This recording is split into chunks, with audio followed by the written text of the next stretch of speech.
Welcome back, everybody, to another episode of Trackside Talks with Sam and Zachary. This is the two-race edition because we did not have time after Hungary.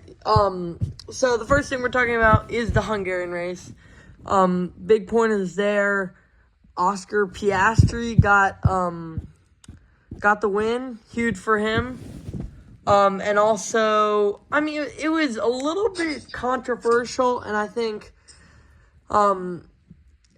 there's still a little bit of hate towards the McLaren strategy there because then, like, Lando obviously kind of got gut punched by McLaren, but I think he made the right decision, just like helping out his teammate. And I thought that was cool. I also thought that Ferrari and Alpine did not do nearly as good as they could have. Unfortunately for me and Auntie K, the Carlos Sainz prediction did not come through. And yeah, neither did Alpine. So what do you have to think about that? Alpine made all the wrong strategy calls again for like the second race in a row at that time. But I think the biggest winner is obviously McLaren, but I actually think they made the right decision because I think Oscar Piastri deserved to win that race, and they just made a dumb call pitting him first or second or whatever that was. And I think the biggest losers in that race were Alpine and Haas. Oh yeah, I before that race, Haas was on a few good races, and I thought they were going to keep that up, but they have really fallen off these past two races. Yep.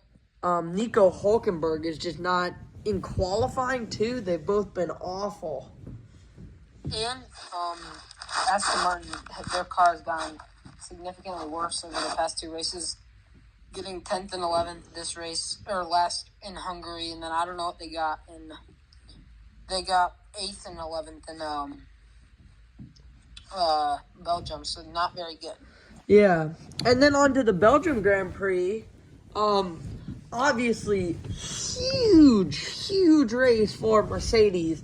Lewis, in the first 3 laps, came up from P3 to P1, and George came back throughout the entire race from P6 to, or maybe it's P5. It was either P6 or P5 to P1 to win the race. So I thought that they both drove fabulously. I thought Esteban Ocon had one of his better races of the season. He fell down early, but then he got a couple big overtakes, so I thought that was really cool. I thought that Carlos Sainz had, again, a bit of a disappointing race. Sorry, Auntie K. Because, I don't know, something about, again, it may have been the Ferrari strategy.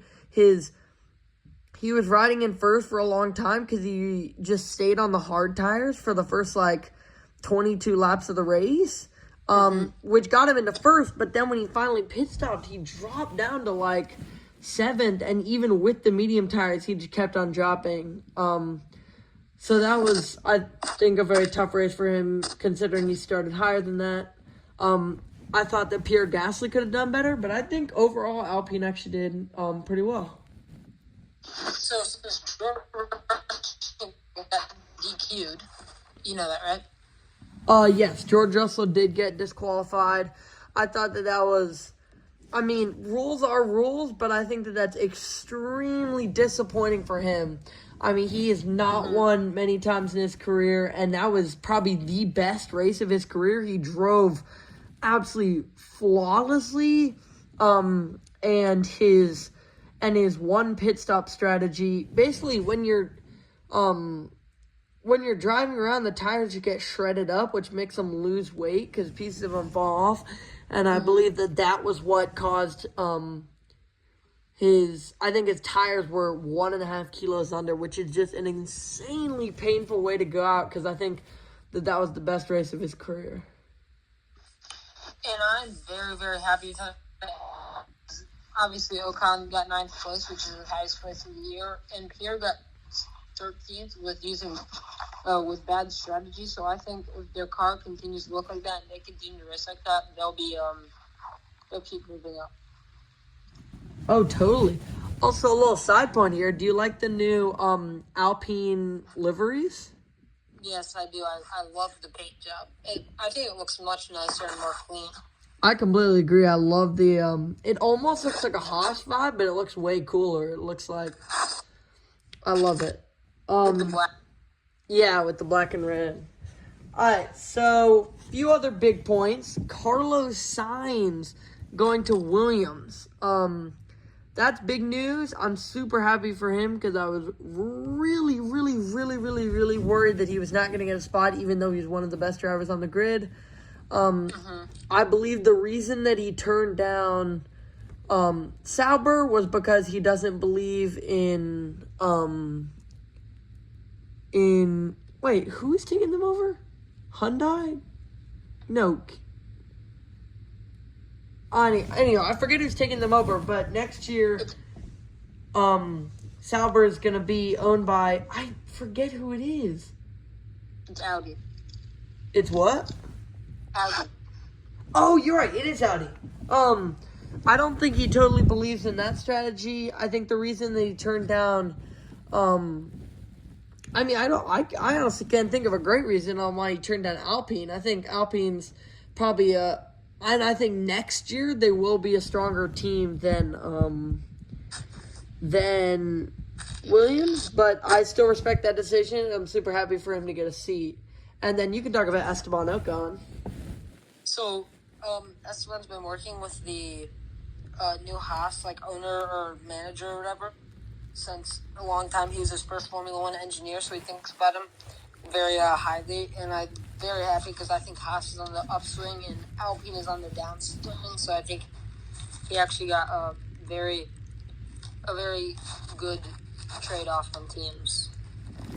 I completely agree. I think that that's a fabulous move for him. I mean, I think Haas, we have to keep in mind that Haas has only been around for 5 or 6 years. So they're a super new team.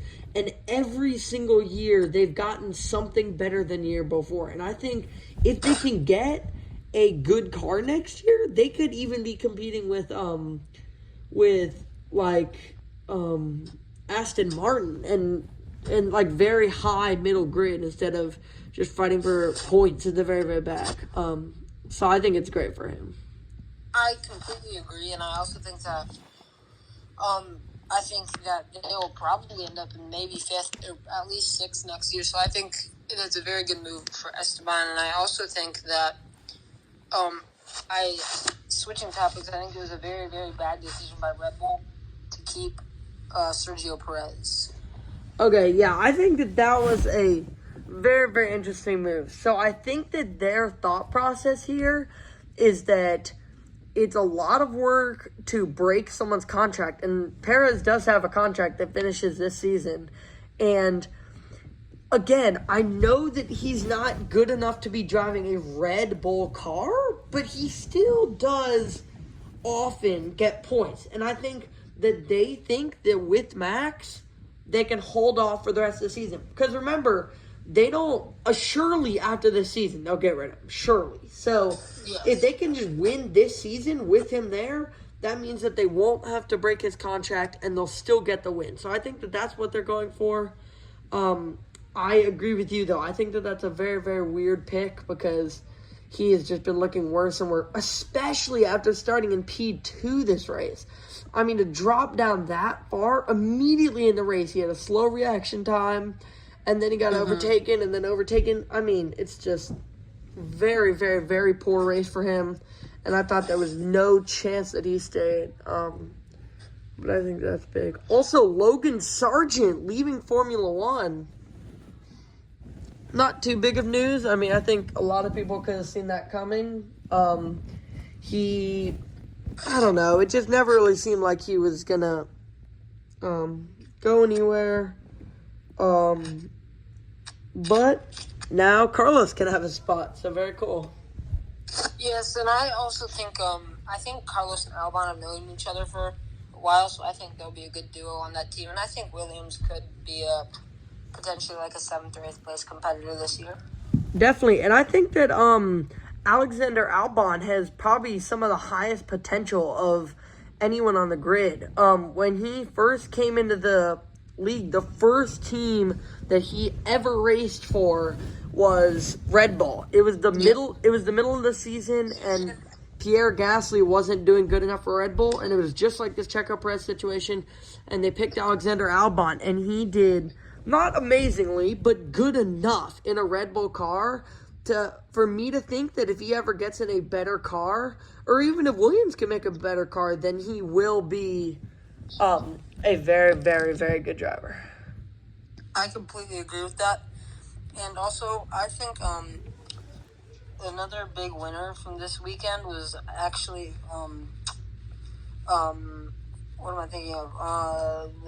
I think McLaren was a pretty big winner because they're nearing the top for or they're in second in the Constructors' Championship, and they got far more points than Red Bull, because Red Bull got 19 and they got 28. So I think that's also a big win. But I bet they're also sad because they could have done even better. I completely agree. I think if Red Bull, now I'm not saying they will, but I think if Red Bull stays on the pace that they're at, they're not going to stay in front. And maybe even Ferrari could catch them because they just have no pace, especially Checo. I mean, you just wonder how many years they could win in a row if Max had someone better by him. Like, he is so dominant. He came up just extremely dominant in the beginning of the race this weekend. Even with the penalty, he just came flying up the ranks, and I think that he's just insanely impressive. But I think if Perez just can't score points, then they can't stay at the top because this is not a single-person sport. Yes, I completely agree, and I also think that Kick-Saber will not finish with any points this year, and probably not very many next year. But I think once they get Audi, I think they'll probably have better funding, and I think they actually have a chance to be a middle of the grid contender. Yeah, I think that's probably a smart pick. I think it's a little bit tough to say because Audi doesn't have much and experience. I do wonder how because Audi doesn't have a ton of experience in this, but I do think that you're right, they could just get more funding, which would be huge for them because right now they have very, very little. And I wonder who their drivers will be because I don't think Zhou will stay as a driver for them. I think he'll probably be leaving F1 sometime soon. And Bottas is getting old too. Yeah, I don't think he'll be their driver next year either because he'll either want to switch to a better team or just be out of F1 also. Yeah. Okay, so I have one thing to say about Leclerc, and then we can make predictions for Netherlands.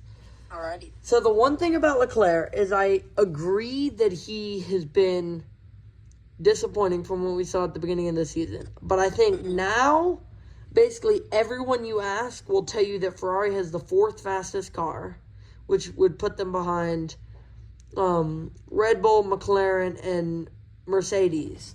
And I think with that, what he did this weekend was pretty impressive. I think that getting on pole position and finishing 3rd was impressive for the car that he has. I think that it has been proven that this season, Ferrari's car is not as good as it was last year or the year before. And I'm happy, especially after the previous weeks, with that result. And I think it was very impressive what he managed to do during the races, but I think it's very disappointing on the start he had. Yeah, I definitely do agree with that. I think that this race he could have won. I think there was a little bit poor strategy at the start. His reaction wasn't the best, but he did stay in front, and then Lewis almost immediately overtook him, and then there were a few errors in the pit stops.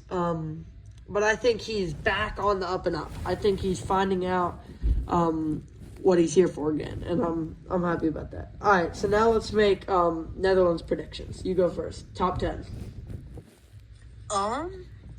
Okay. So first I have Lewis Hamilton again. Okay, wow, I like it. In second, I have Lando Norris. Like it. In third, I have Sergio Perez. Whoa, okay. Love that. In fourth, I have Max Verstappen. Okay, good. And then in fifth, I have Fernando Alonso. I think Aston Martin will make some good changes to their car over the break. Okay, wow, I like it. All right, your turn. Was that 10? Oh, wait, sorry. I only did the top 5. Okay. Sixth place is Carlos Sainz. Okay. And then,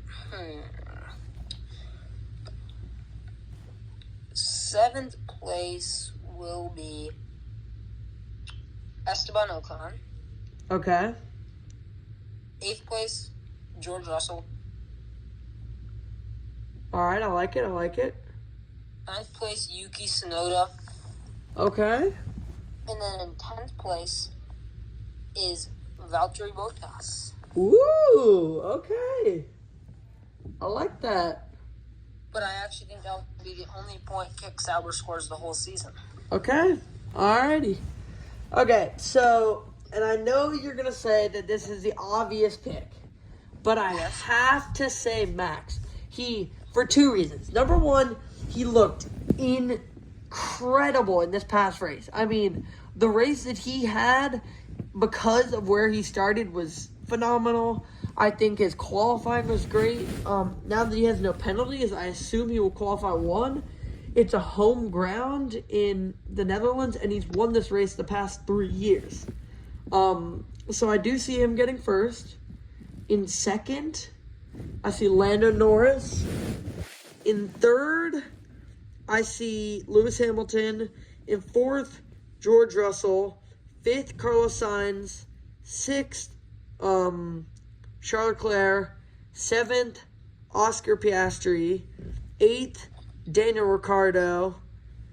Ninth, Fernando Alonso. And 10th, Lance Stroll. Okay. I do not have Sergio Perez getting more points this race, and I have Red Bull falling even farther back. And I think that's a great list besides Lance Stroll. I think he will not be finishing with very many points for the rest of the season. He's looked terrible the past 2 races, and I don't think he'll really be doing well the rest of the season. Yeah, that's a fair pick. His pace is pretty slow. Yeah, you're probably right. I was just trying to think of one more, but he was. I think Yuki probably could get into that spot, probably better than him. Yeah, I'm not super impressed by him these past few races. Yes. All right. Well, see you after next race. Maybe we'll meet once for any news during the break. But see you then, and thanks for watching. Absolutely. Bye-bye.